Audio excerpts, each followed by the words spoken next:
ಎಸ್ನ ದಕ್ಷಿಣ ಭಾರತ ಅಪಘಾತ ಸಾವುಗಳ ಸುಳಿವನ್ನ ಕೊಟ್ಟಿದ್ರು ಶ್ರೀ ಕಿರಣ್ ಕುಮಾರ್ ಗುರೂಜಿ ಅವರು ಸುಳಿವು ಕೊಟ್ಟ ಬೆನ್ನಲ್ಲೇ ಈಗ ಎಸ್.ಎಂ. ಕೃಷ್ಣ ಅವರು ನಿಧನರಾಗಿದ್ದಾರೆ. ಇಷ್ಟೇ ಅಲ್ಲದೆ ಸಾಕಷ್ಟು ಕಾಲಜ್ಞಾನವನ್ನ ಅವರು ತಿಳಿಸಿದ್ದಾರೆ.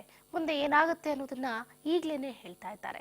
ಸಾಕಷ್ಟು ಒಂದು ಕಡೆ ಏನೋ ಮುಂದೆ ಏನಾಗುತ್ತೆ ಅನ್ನೋದ್ರ ಬಗ್ಗೆ ಸಾಕಷ್ಟು ಹೇಳಿಕೆಗಳನ್ನ ಕೊಟ್ಟಿದ್ರು. ಆ ಹೇಳಿಕೆಗಳು ಕೂಡ ನಿಜ ಆಗಿದೆ. ಅದನ್ನ ಗಮನಿಸ್ತಾ ಹೋಗೋದಾದ್ರೆ ಅಕ್ಟೋಬರ್ನಲ್ಲೇ ಅಪಘಾತದ ಸುಳಿವನ್ನ ಕೊಟ್ಟಿದ್ರು ಕಾಲಜ್ಞಾನಿಗಳು. ಇದ್ರ ಬಗ್ಗೆ ಮಾತಾಡೋದಕ್ಕೆ ಸ್ವತಃ ಗುರೂಜಿ ಅವರು ನಮ್ಮೊಂದಿಗಿದ್ದಾರೆ, ಮಾತಾಡಿಸ್ತೀನಿ. ನಮಸ್ತೆ ಗುರೂಜಿ, ಹೇಗಿದ್ದೀರಿ? ಇವತ್ತು ನಮ್ಮ ಕರ್ನಾಟಕದ ಅತಿ ಒಂದು ದುರಂತ ದಿನ ಅಂತ ಹೇಳ್ಬೇಕು. ಯಾಕಂದ್ರೆ ನಾವೊಂದು ದೊಡ್ಡ ಧೀಮಂತ ನಾಯಕನ ನಾವು ಕಳ್ಕೊಂಡಿದೀವಿ. ಅದು ತುಂಬಾನೇ ಒಂದು ದುಃಖಕರವಾದ ಸಂಗತಿ. ಇದನ್ನ ನಾವು ಯಾವಾಗ ಅಂದ್ರೆ ನಾವು ಕಾಲಜ್ಞಾನದ ಒಂದು ಅಕ್ಟೋಬರ್ ಸಂಚಿಕೆಯಲ್ಲಿ ಸ್ಪಷ್ಟವಾಗಿ ಹೇಳ್ತೀವಿ.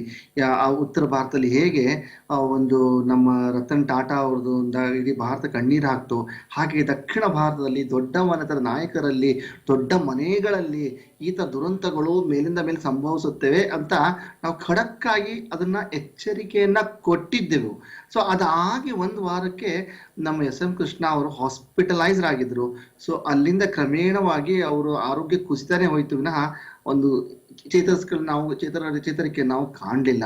ಸೊ ಈ ಒಂದು ದುರಂತವನ್ನ ನಾವು ಅಕ್ಟೋಬರ್ ತಿಂಗಳಲ್ಲೇ ಕೊಟ್ಟಿದ್ದೀವಿ ಈ ತರ ಆಗತ್ತೆ ಅಂತ.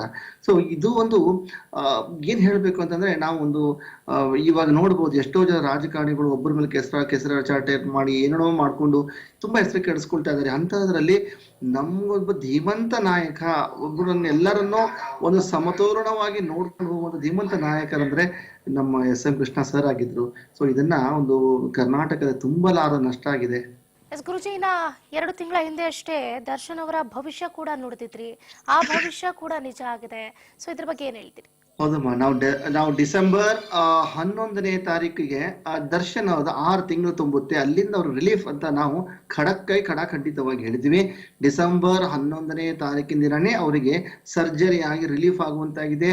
ಅದಲ್ಲದೆ ಡಿಸೆಂಬರ್ 11ಕ್ಕೆ ಇದೇ ತಾರೀಕಿಗೆ ಅವ್ರಿಗೆ ಏನಾಗ್ತಾ ಇದೆ, ಇಂಟ್ರಿಮ್ ಬೇಲ್ ಅಂತ ಏನಿದೆ ಆ ಬೇಲ್ ಅನ್ನೋದು ಎಕ್ಸ್ಟೆಂಡ್ ಆಗ್ತಾ ಇದೆ.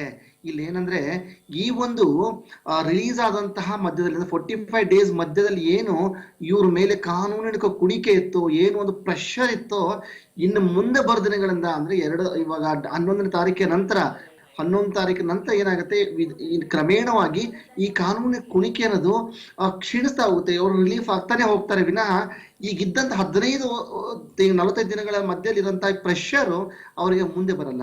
ಇನ್ನೇನಿದೆ, ಇವರಿಗೆ ಆಗಬೇಕಂತ ಸರ್ಜರಿನೂ ಆಯ್ತು. ಈ 11ನೇ ತಾರೀಕಿನ ನಂತರದ 6 ತಿಂಗಳ ಕಾಲ ಇವರಿಗೆ ತುಂಬಾ ಕರಾಳ ಪೀರಿಯಡ್ ಇತ್ತು. ಸೊ ಹಂಗಾಗಿ ನಾವು ಡಿಸೆಂಬರ್ 11 ಅಂತ ನಿಗದಿ ಮಾಡಿದ್ವಿ. 11ನೇ ತಾರೀಕಿಗೆ ಅವರು ಸರ್ಜರಿ ಅಂತ ಅನೌನ್ಸ್ ಆಗಿದೆ. ಮತ್ತು 11ನೇ ತಾರೀಕಿಗೆ ಅಂದ್ರೆ ಅವರ ಒಂದು ಇಂಟ್ರಿಮ್ ಬೇಲ್ ಅಂದ್ರೆ ಮೆಡಿಕಲ್ ಬೇಲ್ ಕೂಡ ಎಂಡ್ ಆಗುತ್ತೆ. ಅದೇ ಟೈಮಿಗೆ ಅದೇ ಬೇಲ್ ಕೂಡ ಎಕ್ಸ್ಟೆಂಡ್ ಆಗ್ತಾ ಇದೆ. ಸೊ ಈಗಿದ್ದ ಆ ಒಂದು ಪ್ರೆಷರು ಅವರಿಗೆ ಮುಂದೆ ಇರಲ್ಲ. ಮುಂದೆ ಕ್ರಮೇಣವಾಗಿ ನಿರಾಳತೆನೋ ಕಾಣ್ತಾ ಹೋಗ್ತಾರೆ. ಅದು ಇವರ ಒಂದು ಪರ್ಸನಲ್ ಲೈಫ್ ಆದ್ರೆ, ಪ್ರೊಫೆಷನಲ್ ಲೈಫ್ ಅಲ್ಲಿ ನನ್ಗೆ ಅಷ್ಟೊಂದು ಏನು ಬ್ರೈಟ್ ಆಗಿ ಕಾಣಿಸ್ತಾ ಇಲ್ಲ. ರೈಟ್ ನಾವು ಅಪ್ ಟು 26-27 ವರೆಗೂ ಅಷ್ಟೊಂದು ಬ್ರೈಟ್ನೆಸ್ ಏನು ಕಾಣಿಸ್ತಾ ಇಲ್ಲ. ಬಟ್ ಇವಾಗ ಇರುವಂತಹ ಈ ಒಂದು ಪ್ರೆಷರ್ ಏನಿದೆ, ಕಾನೂನಿನ ಕುಣಿಕೆ ಇದೆ, ಈ 11ನೇ ತಾರೀಕಿನ ನಂತರ ಕ್ರಮೇಣವಾಗಿ ನಾಳಿಂದ ನಂತರ ಕ್ರಮೇಣವಾಗಿ ಅದು ರಿಲೀಸ್ ಆಗ್ತಾನೆ ಹೋಗ್ತದೆ. Yes, thank you Guruji, Raj News ನೊಂದಿಗೆ ಮಾತಾಡೋದಕ್ಕೆ. ಈಗಾಗಲೇ ಗಮನಿಸ್ತಾ ಇದ್ದೀವಿ, ಏನು ಶ್ರೀ ಕಿರಣ್ ಕುಮಾರ್ ಗುರೂಜಿ ಅವರು ಹೇಳಿದಂತಹ ಮಾತುಗಳೆಲ್ಲವೂ ಕೂಡ ಅಂದ್ರೆ ಆ ಕಾಲಜ್ಞಾನ ಎಲ್ಲವೂ ಕೂಡ ನಿಜ ಆಗ್ತಾ ಇದೆ. ಈಗಾಗಲೇ ನಟ ದರ್ಶನ್ ಆಗಿರಬಹುದು, ಸಾಕಷ್ಟು ರಾಜಕಾರಣಿಗಳ ಬಗ್ಗೆಯೂ ಕೂಡ ಭವಿಷ್ಯವನ್ನ ನುಡಿದಿದ್ದಾರೆ. ನೋಡ ಏನಾಗುತ್ತೆ ಮುಂದೆ ಏನು ಅಂತ. ಇದಾಗಿತ್ತು ಈ ಕ್ಷಣದ ಅಪ್ಡೇಟ್ಸ್. ಮತ್ತಷ್ಟು ಅಪ್ಡೇಟ್ಸ್ಗಾಗಿ ನೋಡ್ತಾ ಇರಿ ರಾಜ್ ನ್ಯೂಸ್. ಇದು ಕನ್ನಡಿಗರ ಧ್ವನಿ.